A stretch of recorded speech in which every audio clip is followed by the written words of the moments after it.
troubles, and my life draweth nigh to the grave. I am counted with them that go down into the pit. I am as a man that hath no strength. Free among the dead, like the slain that lie in the grave, whom thou rememberest no more, and they are cut off from thy hand. Thou hast laid me in the lowest pit, in darkness and in the deeps.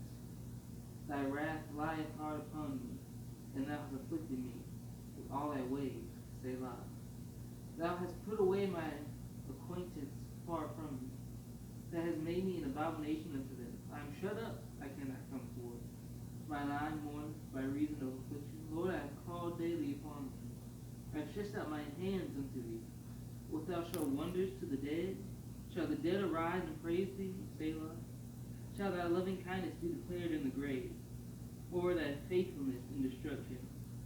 Shall thy wonders be known in the dark, and thy righteousness in the land of forgetfulness? But to thee have I cried, O Lord, in the morning shall my prayer prevent thee. Well, shorten that a little bit, but the purpose of that was the what can I do mentality of when we're kind of like at wit's end. Mm-hmm. I just want to talk about it when in our prayer lives, what can I do is kind of like I'm giving it all to you. You know that one song, I surrender all. And you can see it in these times. People want to know what they can do, and they're always trying to figure out what can I do. Can I fix this? Can I do this? And we need to get to a point, if we're not at that point already, is to be like, I can do no more. And it kind of reminds me of the man on the cross. You know, when Jesus was on the cross, there's two men. They were on their death. They were getting ready to die. They had no way. There was no getting up off the cross for them. And so here we have two men, and it's a hill. So in my mind, they're pretty far off. They're not right there. And then there's a crowd of people sitting there chanting at Jesus, mocking him. But yet, two men were able to use their last gasp of breath. One was to mock the Lord, say, get up off the cross if you're really the Lord. And the other was like, Lord, please, take me with you. Now, Jesus is being a criminal right now. Like, they're saying he's a criminal. He's a heretic. And this man's still like, you know what? He is my salvation. I can do nothing else. I have nothing to lose. So he took up his last dying moments and said, Lord, take me with you. And we know Jesus tells him, you know, be in paradise with me. And that's the kind of mentality we need to have in our desperate situations. Lord, take me with you. Take me to the place you want me to go.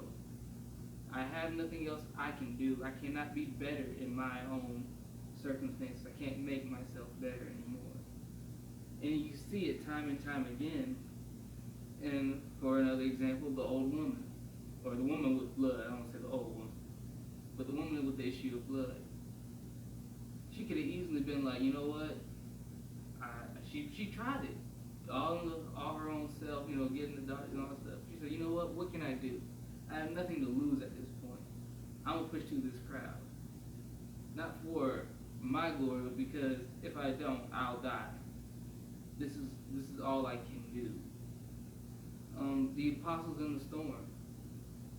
Now, you know, I get scared to wake my mama up in the morning if I need something. So to wake Jesus up, they were in a desperate situation. What can we do? Call on the master. Call on the one who can calm the storm. And then we go down to Jacob and the angel. This man was literally, he was scared for his life because his brothers got there trying to kill him. You know, run off from his home. And he's sitting there and he said, change my name, change my name. And this angel was like, get off me, bro. He's like, no, we gonna wrestle here all night long. And of course, you know, we know the story. The angel hit him in the side. He's like, nah, I'm still staying on to you. And his name was eventually changed. And then we also have King David. And this is like, I don't know, this must be my favorite story of Bathsheba's firstborn. The one that they told him, you know, this baby's gonna die. he sat there and got on the ground and did not eat, because he knows none of his doctors can do it, none of the priests could do it. He's like, only God can do it. And of course, the baby does die, and he gets up and he says, and when he starts praising the Lord, they're like, "What are you doing? Why are you praising the Lord now?" Because he anointed himself, worship the Lord. He said, "What's done." He basically said, "What's done is done.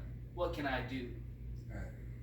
And that's what happens, and sometimes that ain't the best things to work with. But what can we do? Give it to God, praise Him, worship Him, but most importantly, just talk with Him. He's the comforter for a reason. He's the one I talked about this, before. He's the one we cried to. David, he was on his deathbed. This Psalms 8. He was on his deathbed and he was saying this. He was literally giving out his last moments of life to God. If we go down to the Samaritan woman, Joseph, Daniel, so many people in their most desperate situations, they can no longer do anything else. They gave it to Jesus, the Master, because we have no more control of what we can do. And then also the dangerous thought to have, especially as Christians, because Christians were, I give it all to Jesus. Yes, I do. Yes, I do. And we become very complacent in where we are. And it's very dangerous for us to sit there and be like, I'm close enough to God. Now, I don't want to put this in a bad situation, but I know I'm not going to be the best Christian. My job as for myself is not to be the number one Christian to get to heaven. Right. I'm not trying to beat anybody. Now I'm going to try to be the best Christian God wants me to be so I can get up there. I don't want to nearly get up there because I don't want to feel the fire on my feet. But we don't want to be in a situation where we become so stagnant with God that we can't move forward. And when it comes to things of spiritual, we can't go further than God. He has to be the one to take us to that higher place. Right. Everybody sings about the song about the throne room. You can't go through the throne room without going to an altar. And I'm not talking about the big old altar in front of the church. I'm talking about your own personal altar before God. We try to seek His face, seek His feet first. Right. That's what we can do. Our last cries to His feet, like the woman, alabaster box washed His hair dried His feet with her hair and washed it with His tears. Start there. What can I do to change my name? Like Brother Thompson changed my tag. What can I do? I can start with God. Right. That's how I'm end it. Yeah, We're going to pray this out. We'll pray it out first. Appreciate it. Sure. Lord, we thank You for bringing us together